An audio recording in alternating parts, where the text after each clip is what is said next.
Good morning students. अभी study club में आपका स्वागत है। आज हम लोग बात करने वाले हैं दो चरों के रैखिक समीकरण को हल करने की प्रमुख विधियों के बारे में, ठीक है। जिसमें हम लोग मुख्य रूप से बात करेंगे तीन विधियों के बारे में, जिसमें पहला विधि है विलोपन विधि, ठीक है, एलिमिनेशन मेथड जिसको हम कहते हैं। दूसरा विधि है प्रतिस्थापन विधि या सब्स्टिट्यूशन मेथड कहते हैं। और तीसरा है वज्रगुणन विधि और क्रॉस मल्टीप्लिकेशन मेथड कहते हैं। ये तीनों जो विधियां हैं आपके एग्जाम में मुख्य रूप से इन्हीं तीनों विधियों से प्रश्न पूछे जाते हैं। और एक चौथा विधि है ग्राफ विधि, जिससे प्रश्न आपके हर एग्जाम में पूछे जाते हैं। उसको हम नेक्स्ट वीडियो में बात करेंगे। इस वीडियो को लास्ट तक देखें। इस वीडियो में क्योंकि मैं तीनों प्रकार की, ठीक है, समीकरण हल करने की विधियों के बारे में डिस्कस करूंगा। चलिए, सबसे पहला मेथड हम लोग सिद्ध करते हैं कि विलोपन विधि से किसी समीकरण को कैसे हल करते हैं। ध्यान दीजिएगा कि विलोपन विधि का एक ही नियम होता है। इस नियम में क्या किया जाता है कि प्रयास किया जाता है कि या तो x को नहीं तो y को किसी एक को कटा दिया जाए। तो यहाँ ध्यान दीजिए, यहाँ 2x है और यहाँ 1x है। तो या तो हम ऊपर वाले में 2 से गुणा कर देंगे, क्या कर देंगे, 2 से गुणा, और इसमें क्या करेंगे 1 से गुणा, ठीक है। अब कर लीजिए, फिर गुणा कीजिएगा तो 2x प्लस 2y बराबर 5 दूना 10। ये हो गया इक्वेशन 1, ठीक है। फिर क्या कीजिएगा, दूसरा में 1 से गुणा कर दीजिएगा, 2x माइनस 3y बराबर क्या, 4। ये हो गया इक्वेशन 2। अब ध्यान दीजिएगा ये कि दोनों इक्वेशन में यहाँ प्लस है यहाँ प्लस है, तो ये घटेगा नहीं, इसको हम क्या कर देंगे, घटा देंगे। लिखते हैं घटाने पर। ध्यान दीजिएगा यहाँ माइनस का चिन्ह हो जाएगा, यहाँ माइनस है तो प्लस हो जाएगा और यहाँ प्लस है तो माइनस हो जाएगा। ये आपका 2 से 2 कट जाएगा और यहाँ देखिएगा 3 और 2y, ठीक है। ये हो जाएगा 5y बराबर, ठीक है, ये 10 है ना, ठीक है, और 10 में से 4 गया, कितना हो जाएगा 6, यानी कि y बराबर हो जाएगा आपका 6 बट्टा में क्या, 5, ठीक है। अब क्या लिखेंगे, अब लिखेंगे y का मान समीकरण 1 में रखने पर। आप किसी भी समीकरण में रख सकते हैं, समीकरण 2 में भी रख सकते हैं, समीकरण 1 में भी रख सकते हैं।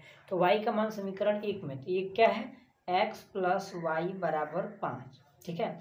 x का मान, y का मान आया है 6/5 बराबर हो जाएगा 5 के। ये इधर प्लस में तो उधर जाएगा तो माइनस में कर दीजिए, तो x बराबर हो जाएगा 5 माइनस 6/5, ठीक है।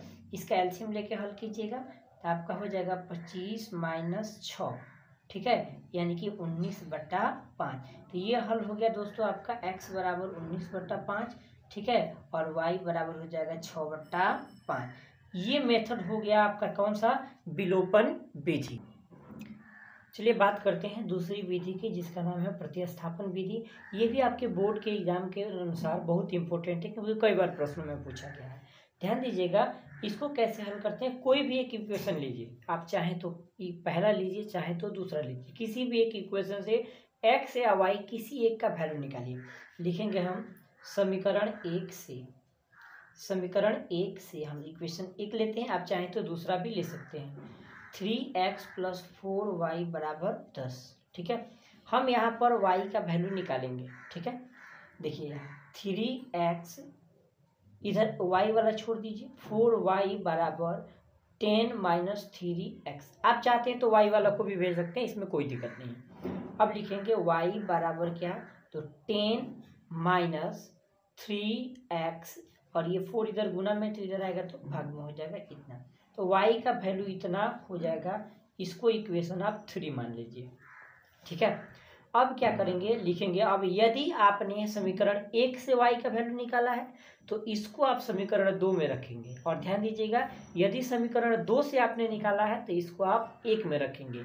ध्यान इतना ही देना है कि यदि समीकरण 1 से निकाले हैं तो 2 में रखिए, और 2 से निकाले हैं तो 1 में रखिए। अब लिखेंगे y का मान समीकरण 2 में रखने पर, समीकरण 2 में रखने पर ध्यान दीजिएगा 2x माइनस 2y बराबर क्या, 2।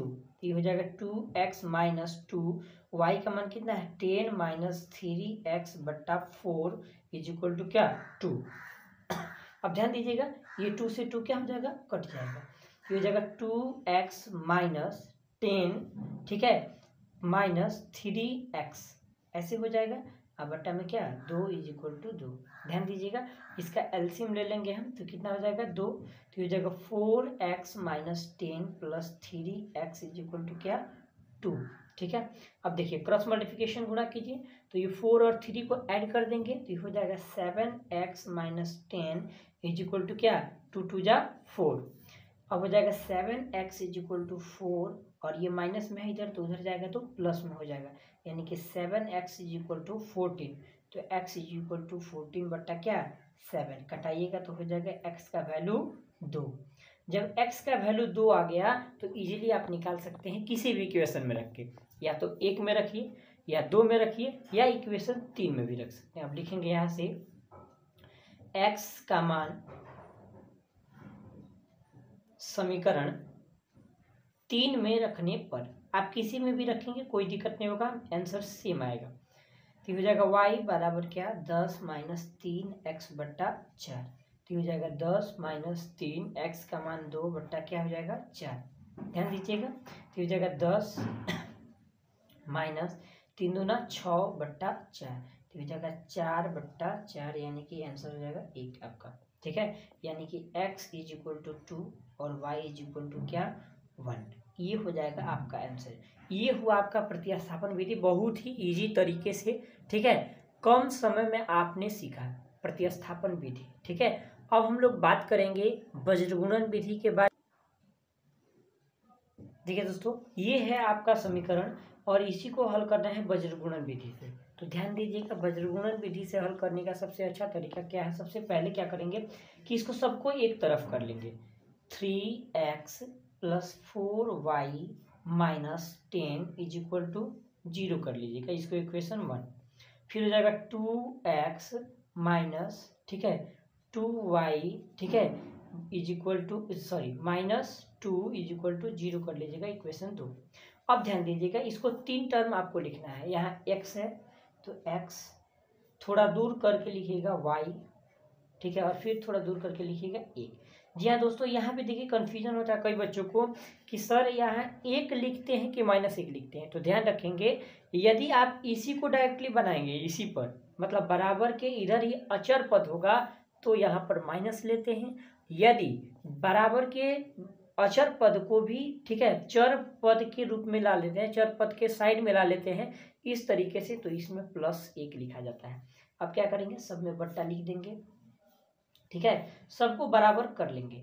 अब क्या करना है कि x की वैल्यू अगर लिखना है तो ध्यान देंगे कि इसमें से x वाले को आप ढक लेंगे, x वाले को क्या करेंगे ढक लेंगे और y वाला का गुणा कराएंगे, यानी कि यहाँ क्या बचा है 4, चिन्ह के साथ लिखेंगे 4 गुने, यहाँ माइनस तो है तो जाएगा -2, फिर माइनस, अब नीचे से ऊपर से नीचे आए फिर नीचे आ जाएंगे, -2 गुने, फिर ऊपर जाएंगे कितना हो जाएगा -10, ठीक है, फिर ऊपर गए 10 तक और फिर अब क्या करेंगे कि अब y वाला को ढकेंगे, यानी कि बीच वाला जो बच रहा है y वाला पद, y वाला को ढक लेंगे। ध्यान दीजिएगा यहाँ 10 बचा, -10 गुने 2, ये हो जाएगा -10 गुने 2, -2 पे आए हैं, ध्यान दीजिएगा इधर नीचे ही बढ़े जाएंगे तो ये हो जाएगा -2 गुने 3, ठीक है। फिर अचर पद को ढक लेंगे, अचर पद में लिखना है तो ऊपर बढ़े हैं तो 3 गुने -2, 3 गुने -2, ठीक है, और इसमें हो जाएगा क्या माइनस, फिर 2 गुने 4, 2 गुने 4 हो गया आपका। इतना अगर कर लिया तो आप समझिए कि आपने वज्रगुणन विधि का हल कर लिया। अब क्या करेंगे x बटा 4 दूना 8 -8 माइनस, ठीक है, ये माइनस माइनस कितना हो जाएगा प्लस, 10 दूना में 20 इज इक्वल टू 0 बटा ये 10 दूना कितना हो जाएगा -20 और माइनस माइनस प्लस 3 दूना 6 इज इक्वल टू 1 बटा 3 दूना -6 और -4 दूना क्या हो जाएगा 8। चलिए दोस्तों आगे करते हैं। x बटा, इसको जोड़ेंगे तो कितना जगह 20 8 28 हो जाएगा, ठीक है। आगे देखिए इज इक्वल टू वाई बटा, ये कितना हो जाएगा आपका, तो ये हो जाएगा -14, और इसको कीजिएगा तो ये हो जाएगा 1 बटा -14। अब क्या करेंगे कि एक बार जब x का वैल्यू निकालना है तो x का बराबर कर दीजिए अचर पद के, और एक बार जब y का वैल्यू निकालना है तो y का बराबर कर दीजिए अचर पद के।